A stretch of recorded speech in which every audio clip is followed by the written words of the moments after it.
Assalamualaikum warahmatullahi wabarakatuh. Oke, teman-teman, gimana kabarnya hari ini? Mudah-mudahan kita semua dalam kondisi sehat walafiat ya. Amin ya robbal alamin. Oke, di kesempatan kali ini kita akan belajar mengenai penggunaan tabel. Tabel ini sering digunakan pada karya tulis ya. Karena dengan adanya tabel akan memberikan penjelasan yang lebih dari data-data yang ditampilkan. Oke, kita langsung saja. Berikut ini cara dalam pembuatan tabel. Teman-teman klikkan insert, kemudian pilih menu tabel.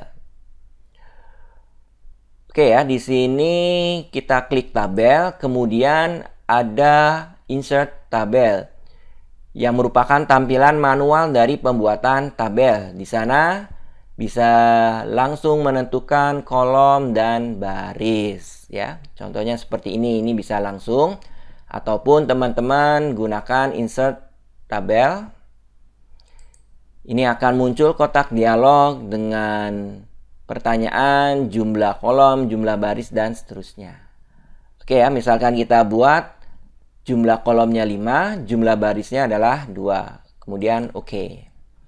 Setelah pembuatan tabel, maka akan muncul tabel tools yang terdiri dari 2 menu, yaitu desain dan layout. Kita bahas dulu berkaitan dengan desain. Desain di sini ada beberapa bagian. Yang pertama, tabel style option. Di sini terdapat beberapa pengaturan untuk bentuk dari tabelnya. Tentunya ya disesuaikan dengan kebutuhan. Untuk karya tulis biasanya memilih tabel yang tidak mempunyai garis pada kolomnya. Kemudian menu berikutnya, tabel style, merupakan pilihan style dari tabel yang akan atau sudah dibuat. Tabel tersebut dipilih sesuai kebutuhan dan kegunaan. Tentunya dilengkapi dengan setting warna pada tabel.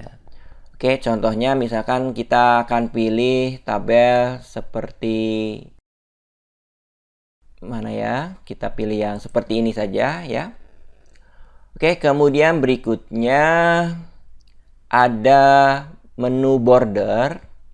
Merupakan setting dari tabel dari segi garis yang akan ditampilkan. Di antaranya ada shading, kemudian border style, kemudian di sini ada ukuran dari garisnya, kemudian border painter ya. Oke, contoh di sini misalkan kita ingin mengubah bordernya. Oke, seperti ini ya. Nah, ini akan berubah karena di sini ukuran dan style bordernya adalah double garis. Kita sesuaikan saja, misalkan hanya 1 garis, kemudian kita pilih, nah seperti ini ya. Kemudian ukurannya, misalkan ukurannya kita perbesar, kemudian kita cari lagi di sini, nah seperti ini ya. Ini adalah penggunaan dari border. Kemudian berikutnya, menu yang kedua adalah layout ya. Di sini ada beberapa menu juga. Yang pertama yang perlu kita bahas adalah draw ya. Draw merupakan menu yang memungkinkan kita menambah border dari tabel secara manual. Dengan memilih draw tabel, nanti teman-teman arahkan ke border yang akan diisi. Begitu juga untuk menghapus bisa digunakan menu eraser. Caranya arahkan ke salah satu border, maka border tersebut akan terhapus. Oke, kita akan contohkan. Misalkan kita ingin menghapus garis ini ya, arahkan saja kemudian hapus ya, seperti ini ya. Kalau ingin menambahkan, nanti draw tabel, kemudian tarik garis ya. Oke, klik. Nah, seperti ini ya. Oke, berikutnya ada menu row and column ya. Di sini ada delete untuk menghapus ya. Misalkan kita ingin menghapus kolom ya, silahkan. Misalkan di sini tinggal delete kolom ya. Kalau baris ya kita tinggal delete row. Oke, berikutnya insert above. Ini fungsinya adalah menyisipkan tabel ke arah atas. Oke, contohnya seperti ini, tinggal insert. Nah, akan menyisipkan tabel ke arah atas. Insert below, ini menyisipkan tabel ke arah bawah. Oke, kita contohkan. Nah, seperti ini. Kemudian insert left, ini menyisipkan tabel ke arah kiri ya. Misalkan kita ingin menambahkan tapi arahnya ke kiri, berarti seperti ini. Nah, ya. Oke, berikutnya adalah insert right. Ini menyisipkan tabel ke arah kanan ya, teman-teman. Kemudian berikutnya menu merge. Di sini ada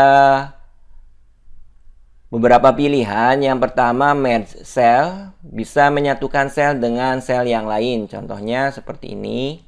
Tinggal kita gabung ya, misalkan. Nah, tinggal merge cell, nanti akan tergabung sel tersebut. Kemudian split cell, ini untuk menambahkan sel di dalam kolom atau baris ya. Kemudian split tabel untuk memisahkan tabel ya. Contohnya seperti ini. Nah, ini memisahkan tabel. Kemudian berikutnya ada cell size. Ini adalah ukuran dari selnya. Height, tingginya, kemudian width di sini lebarnya ya. Oke, kemudian di sini ada alignment, pengaturan dari paragraf atau font di dalam tabelnya. Kemudian yang terakhir adalah data. Data di sini fungsinya untuk mengolah ataupun metode dalam menampilkan data ya. Di sini ada beberapa menu, sort, mengurutkan data sesuai alfabetik, kemudian repeat header row. Ini digunakan untuk menampilkan kembali header pada tabel tersebut di halaman berikutnya. Kemudian convert to text, mengubah data yang ada pada tabel menjadi teks, walaupun akan berantakan formatnya ketika menjadi teks. Tapi ada sebagian kasus ini yang cukup bermanfaat. Kemudian formula ya, di sini hanya untuk formula atau rumus matematika sederhana yang bisa digunakan pada Word. Oke ya teman-teman, ini adalah penjelasan yang berkaitan dengan penggunaan tabel. Nanti kita akan lanjutkan di video berikutnya bagaimana membuat tabel. Kita akan praktekkan di situ ya. Oke, mudah-mudahan apa yang saya sampaikan ini mudah dipahami dan bermanfaat. Saya akhiri. Wassalamualaikum warahmatullahi wabarakatuh.